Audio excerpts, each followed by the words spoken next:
Metti Oli serial புகழ் நடிகை ரேவதி இப்போது எப்படி உள்ளார் தெரியுமா? வெள்ளித்திரையை தாண்டி இப்போது சின்னத்திரையில் ஒளிபரப்பாகும் சீரியல்கள் தான் மக்களிடம் செம வரவேற்பு பெற்று வருகிறது. மாமியார் மருமகள் சண்டை, குடும்ப சண்டை என வழக்கமான கதைக்களத்தை கொண்ட சீரியல்களோடு கொஞ்சம் வித்தியாசமான கதைக்களத்துடனும் இளசுகளை கவரும் வண்ணம் சீரியல்கள் ஒளிபரப்பாகி வருகிறது. சன் டிவியில் 90களில் கலக்கிய ஒரு சீரியலில் நடித்த நடிகையின் போட்டோ தான் இப்போது சமூக வலைதளங்களில் வலம் வருகிறது.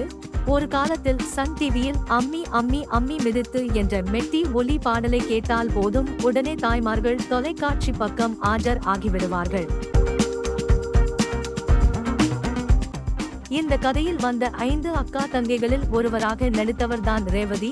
மெட்டி ஒலி சீரியல் மூலம் பிரபலமான ரேவதி தொடர்ந்து கோலங்கள், நிம்மதி, கிரிஜா உள்ளிட்ட சீரியல்களில் முதன்மை கதாபாத்திரத்தில் நடித்து வந்தார். ஞானமுருகன் என்பவரை திருமணம் செய்த ரேவதிக்கு ஒரு மகன் மற்றும் மகள் உள்ளனர். தற்போது நடிகை ரேவதியின் லேட்டஸ்ட் போட்டோ சமூக வலைதளங்களில் வெளியாக அட இவரா ரேவதி என ஆச்சரியமாக பார்த்து வருகிறார்கள். மறக்காம லைக், ஷேர், சப்ஸ்கிரைப் பண்ணுங்க. நன்றி.